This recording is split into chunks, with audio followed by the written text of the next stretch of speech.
그리스도의 십자가와 기독교인의 십자가. 마태복음 16장 24절에서 25절. 우리 기독교는 어떤 사람이 기독교인으로 받아들여졌다는 사실을 처음부터 십자가로 그 징표를 삼았습니다. 사실상 기독교 신앙에 속한 특별한 요소들 중에서 십자가만큼 소중한 것은 없습니다. 바울은 기독교의 복음 설교를 전적으로 십자가에 대한 말씀이라고 요약했습니다.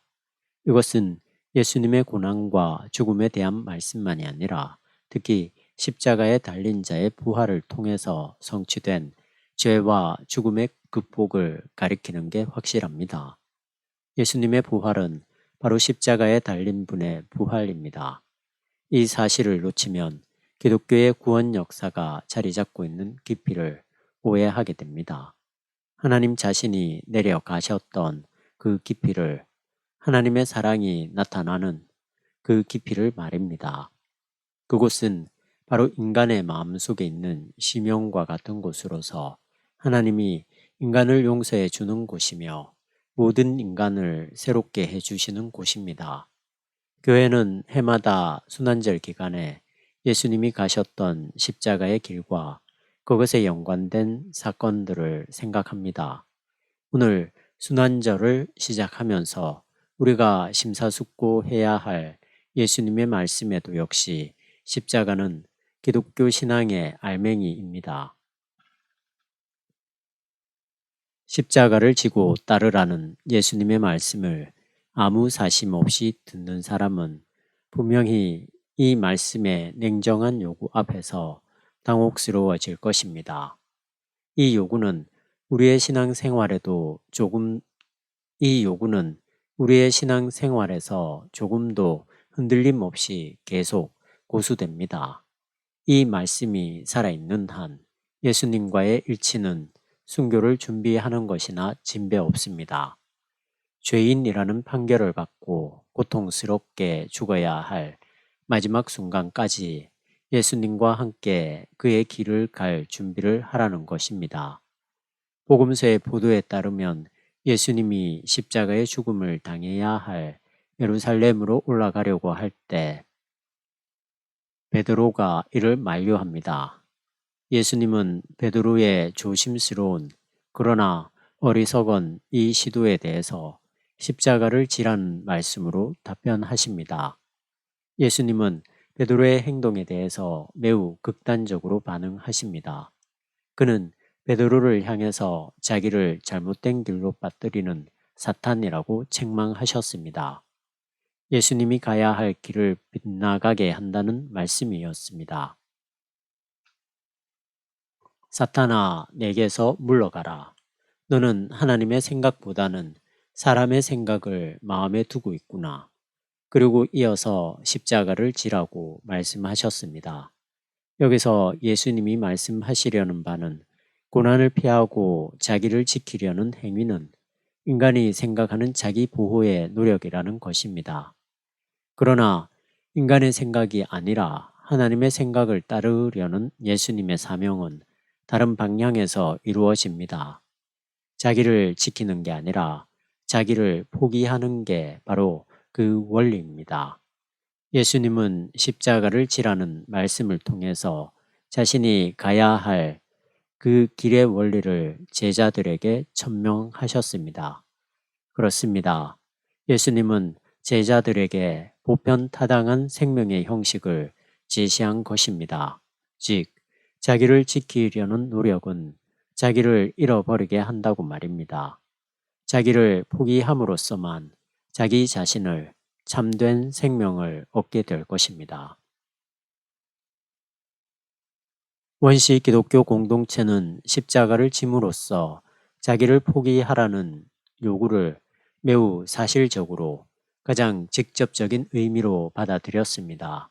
즉, 순교당할 각오를 하라는 부르심으로 말입니다.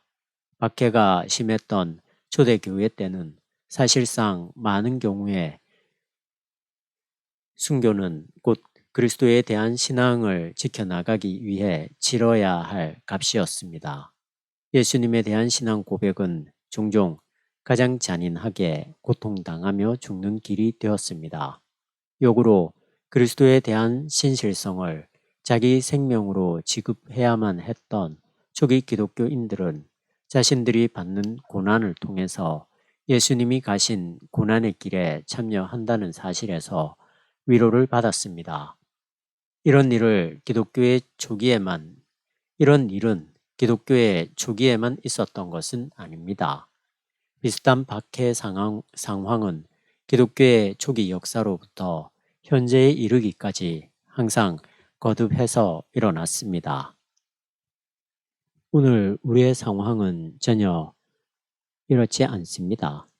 지난 몇 년간 우리 사회에서 기독교에 대해 냉담하고 업신여기는 것 같은 주장과 행동들이 큰 물결을 이루기는 했어도 기독교의 신앙 고백 자체가 박해를 당하지는 않았습니다. 오늘날 이미 제도권 안에 들어와 있는 기독교는 더 이상 사회가 요구하는 생활 방식을 무조건 따라야만 한다고 강요받지 않습니다. 이것은 좋은 점이라 할 수 있습니다.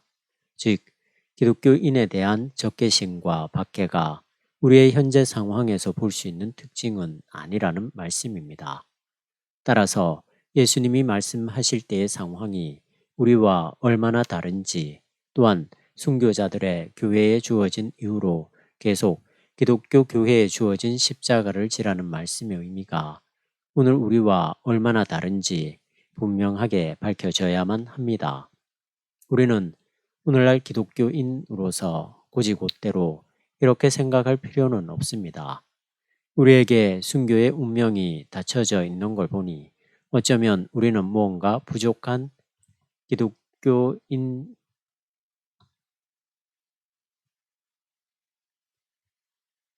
불과한 게 아닌가 하는 생각 말입니다.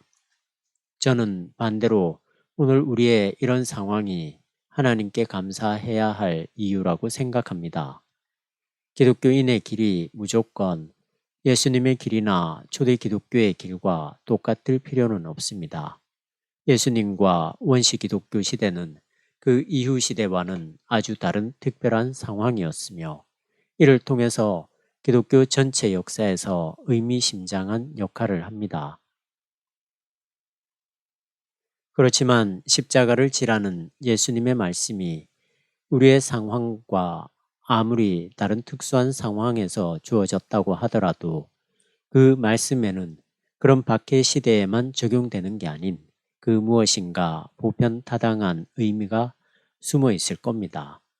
이것을 알고 싶은 사람은 무엇보다도 예수님의 말씀을 듣고 있던 이들이 대하던 삶의 태도와 우리의 태도가 너무나도 다르다는 사실을 알아야 합니다. 이것은 우리가 정직하게 생각하려면 피할 수 없는 사실입니다. 예를 들어 야외 예배를 드리러 나온 신자들에게 십자가를 짐으로써 순교자적인 자세로 살아야 한다고 설교할 수는 없습니다. 왜냐하면 그들은 예배가 끝나기만 하면 불고기를 구워 먹을 생각에 몰두하고 있기 때문입니다. 이런 방식으로는 기독교의 위대한 말씀이 무의미해질 때까지 그저 낭비되고 공허해집니다. 따라서 이 말씀이 우리가 살아가는 삶의 태도와 어떻게 대립해 있는지가 드러나야 합니다. 바로 이럴 때만 그 말씀의 빛이 우리의 삶을 비출 것입니다. 이런 생각을 전제하고 십자가를 지라는 예수님의 말씀이 무엇을 가리키는지 살펴볼까요? 십자가를 지라는 예수님의 말씀에는 무언가 확연히 드러나는 사실이 있습니다. 이것은 사람들이 너무 쉽게 간과해버리는 사실입니다만 우리가 그리스도의 십자가를 지는 게 결코 아니라는 말씀입니다. 내 십자가를 지지 않는 사람은 내 제자가 될 수 없다라고 하신 게 아니라 자기 십자가를 지지 않고 나를 따르는 자는 내 제자가 될 수 없다라고 말씀하셨습니다. 예수님이 가신 그 길의 특수성과 기독교인이 가야 할 길 사이에 놓인 차이는 이 말씀에 전적으로 잘 드러나 있습니다. 예수님이 가신 길의 특수성은 오늘의 본문 이외에도 십자가를 언급하고 있는 신약 성서의 모든 말씀에 강조되어 있습니다. 그 말씀에서는 십자가를 향한 예수님의 길이 바로 우리의 길은 아니며 오히려 우리의 죄로 인해서 야기된 그 십자가를 예수님이 우리를 위해 그리고 우리 때문에 지셨다는 사실이 핵심입니다. 또한 예수님이 우리를 돕기 위해 당한 십자가의 고난에는 모든 인류를 그 죄에서 해방시키셨다는 사실도 강조되어 있습니다. 예수님이 당한 십자가의 죽음이 우리를 대신하는 보상으로서 혹은 인류와 맺은 하나님의 새로운 약속의 희생물로서 선포되는 모든 곳에서 그의 죽음은 인간의 역사와 대립된 특수한 예수님의 길로 이해되었습니다. 따라서 모든 다른 인간들도 예수님의 십자가에 드리워진 그림자 안에서 하나님과 화해를 이루고 살아갈 수 있게 되었습니다. 이러한 사실은 다음과 같은 두 가지 점에서 더욱 분명합니다. 첫째, 그리스도의 십자가는 우리를 성공해야 한다는 강압으로부터 해방시킵니다. 고난당해야 한다는 예수님의 말씀을 베드로가 물리친 이유는 그 고난이 그가 바로 앞서 고백한 예수님의 메시아적 사명을 파괴시킨다고 보았기 때문입니다. 그러나 사실상 예수님이 십자가에서 당한 파멸은 즉 죄인으로 당한 죽음은 최후의 승리에 이르는 길이 되었습니다. 이로 인해서 행위를 통한 모든 인간의 자기 실현은 불확실해졌습니다. 행위를 통해서 우리 자신을 실현해 볼 수 있는 선택과 가능성이 우리에게는 전혀 없습니다. 이런 의도를 성공시켜야겠다는 강압과 그 투쟁은 예수님의 십자가 앞에서 해체되었습니다. 왜냐하면 예수님의 십자가는 이 세상에서 당한 실패와 곧 무로 몰락한다는 의미가 아니라는 사실을 말하고 있기 때문입니다.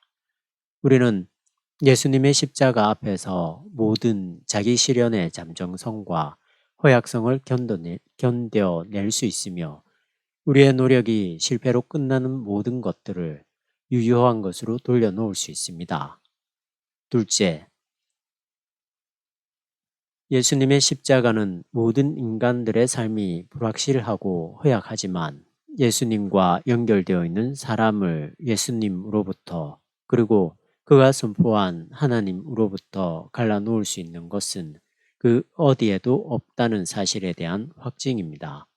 질병이나 궁핍이나 사회적 고립, 억압이나 박해, 그리고 합법을 가장한 불의한 사형도 그렇게 하지 못합니다.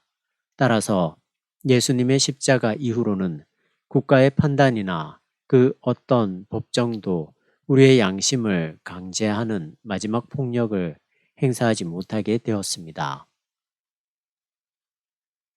이것이야말로 기독교의 고유한 혁명이며 모든 지배 질서를 뒤흔들 수 있는 잠재력입니다. 초대 기독교인들을 박해했던 로마의 카이저들은 이러한 기독교인들의 힘을 분명히 느끼고 있었습니다. 그리스도의 십자가에 근거해서 예수님과 연합한 이들은 하나님과의 일치를 확신할 수 있으며 이로써 모든 지상 권위와 모든 생명의 성쇠에 전혀 매달리지 않고 살아갈 수 있는 능력을 받게 됩니다. 그런데 누가 과연 이렇게 예수님과 하나가 되어 기독교적인 자유에 참여할 수 있습니까? 이 질문은 우리가 숙고한 예수님의 말씀에서 알 수 있듯이 제자로 살아가는 기준을 가리킵니다. 우리는 앞에서 기독교인의 길이 그저 단순하게 예수님의 길과 일치하는 게 아니라는 점을 생각했습니다. 예수님의 십자가를 지는 게 아니라 각자 자기 십자가를 감당하면 됩니다. 우리가 십자가를 지고 예수님을 따른다는 것은 그리스도가 감당한 그 특별한 운명을 흉내내는 게 아닙니다. 우리 각자가 자기 삶으로 돌아가라는 지시입니다.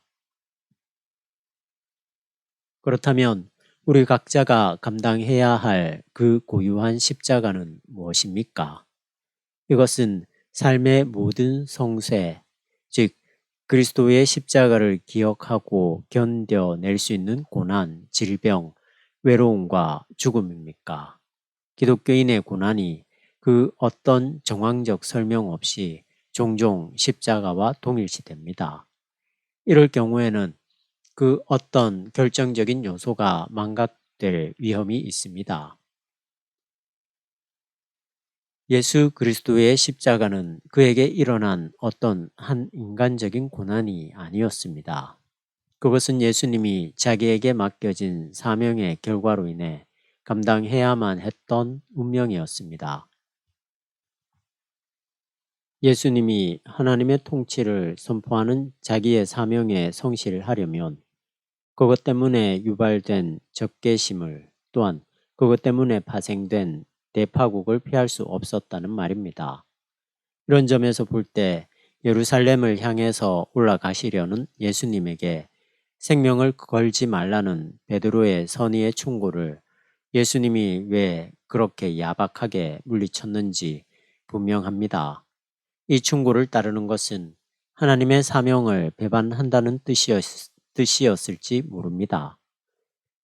예수님은 하나님의 거룩한 사명을 감당하기 위해서 예루살렘에 올라가면 틀림없이 자기에게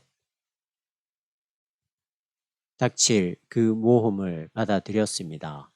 그래서 이런 말씀을 하셨습니다. 자기 생명을 구하려는 자는 그것을 잃을 것이요. 즉, 자기 사명을 배신하는 자는 자기 자신의 생명을, 그 생명의 의미를, 자기 자신을 잃을 것이라는 말입니다. 우리 모두는 각자의 사명에 따라서 살아갑니다. 그 사명과 연결된 모험을 받아들이고 자기를 포기하는 것이 곧 자기 십자가를 지는 것입니다. 자기 삶에 주어진 특별한 사명을 감당하기 위해서 필연적으로 따라오는 결과와 모험을 받아들이고 자기 삶을 그런 일에 과감하게 걸어두는 사람만이 예수님의 제자가 될 수 있습니다. 여기서 십자가는 인간이 자기를 실현해 보려다가 부닥친 한계로 이해되면 결코 안 됩니다. 그뿐만 아니라 자기의 일을 성취하려는 모든 행위들이 그리고 그런 일들 때문에 벌어지는 모든 모험들이 십자가를 향한 예수님의 길과 상응하는 게 아닙니다. 십자가는 자기 실현이 아니라 자기 사명과 관련됩니다. 분명히 인간을 위해 헌신하는 과업이라고 해서 그 모든 것이 생명을 얻었다고 약속해 주지는 않습니다. 우리가 자신을 포기하는 행위에서 생명을 얻을 수 있는지 아닌지는 우리의 생명을 어디에 걸어두는가에 달려 있습니다. 테오도르 케르너는 예수님의 말씀에 근거한 실러의 식구, 이 전쟁에 생명을 걸지 않으면 당신들은 결코 생명을 얻지 못하리라는 구호로 1815년 민족해방전쟁에 참가하라고 호소했습니다. 이런 구호는 오늘 우리에게는 실러의 시를 오용한 것으로 보입니다. 민족주의라는 우상숭배에 희생물이 되어 대량 학살된 이 사람들은 결코 이 희생을 통해서 참된 생명을 얻은 것이 아닙니다. 그것보다는 뜻하지 않게 그런 사건에 얽혀드는 비극을 당했음에도 불구하고 그들은 다른 차원에서 참된 생명을 얻었습니다. 여기서 중요한 것은 예수님의 사명에 참여한다는 사실입니다. 또한 자기의 삶에서 고유한 사명을, 고유하고 인격적인 삶의 과업을 발견한다는 사실입니다. 바로 이 사실에만 생명의 약속이 깃들어 있습니다. 예수님의 말씀대로 나를 위하여 자기 생명을 잃는 자는 마가복음은 복음을 위하여라는 구절을 보충하고 있는데 그런 사람은 생명을 얻게 될 것입니다. 자기 생명을 겉모습과 허위와 기만에 걸어두지 않고 영원한 것에 그리고 이 세상에서 감당해야 할 하나님의 일에 걸어두기 때문입니다. 오늘날 우리는 기독교인으로서 어떻게 예수님의 사명에 참여합니까? 그리고 이를 위해서 우리는 어떤 모험을 감당해야만 합니까? 이것은 곧 십자가를 지고 따르라는 예수님의 부르심에 직결되는 질문입니다. 그러나 이 질문은 이 자리에서 당장 답변할 수 없습니다. 이 질문은 1차적인 차원에서 답변할 수 있는 게 아닙니다. 모든 이들이 각자 자신의 고유한 인간적 삶의 과제를 심사숙고하는 가운데서 답변해야 합니다. 우리 기독교인의 실존에 따라오는 모험이 무엇인가 하는 질문은 그것 자체가 이상하게 들릴지 모릅니다. 왜냐하면 오늘날 기독교인으로 살아간다는 것이 사실상 별로 모험적인 것처럼 보이지 않기 때문입니다.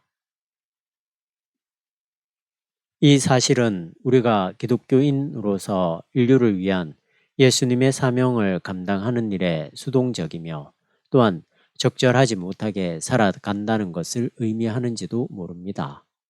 이 사명은 사회적인 이슈에 참여하는 데서만, 즉 사회에서 권리를 박탈당한 이들이나 버려진 이들과 연대하는 데서만 발생하는 것은 아닙니다. 이 사명의 핵심은 하나님이 가까이 임했다는 사실에 놓여 있습니다.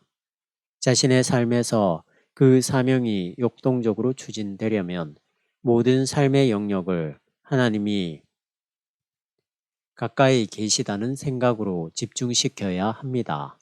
인간의 삶에 속한 근본적인 주제는 사회를 비판하는 것으로 끝나버리는 게 아닙니다. 이 주제는 오히려 종교적인 문제입니다. 인류에게 이루어져야 할 진정한 일치에 대한 최고의 상징은 역시 종교적 일치에 있습니다. 따라서 교회가 이런 능력을 보여주기 위해서는 역사적 유산으로 내려온 분열의 모든 울타리를 벗어나서 예수님 자신이 제정하신 공동 식사에 참여하고 이런 축제를 기점으로 교회의 종교적 일치가 회복되어야 합니다. 이 공동 식사는 예수님의 모든 제자들을 예수님의 죽음에 대한 기억과 그의 재림에 대한 희망 안에서 일치시킵니다. 예수님이 행하신 최후의 만찬에서 하나님의 나라에 속한 새로운 인간성이 제시됩니다. 예수님은 이를 위해서 살았고 이를 위해서 죽었습니다. 그래서 우리는 성만찬과 성례전에 참여하면서 예수님의 사명에 참여해야 한다는 사실을 확인합니다. 예수님의 사명에 신실하기 위해서 예수님이 받아들인 십자가를 기억하면서 말입니다. 이렇게 예수님의 사명과 연결되어 있는 사람을 그리고 그 결과로서 자기 자신의 삶에 따라오는 모험을 받아들이는 사람을 예수님에게서 갈라놓을 수 있는 세력은 이 세상 그 어디에도 없습니다. 그런 사람은 예수님의 십자가를 통해서 이 땅의 모든 삶에서 자유롭습니다. 그는 죽음 가운데서도 예수님의 십자가와 연결되어 있을 것이며 또한 부활의 약속 가운데서 죽을 것입니다. 1972년 2월 20일 투터찡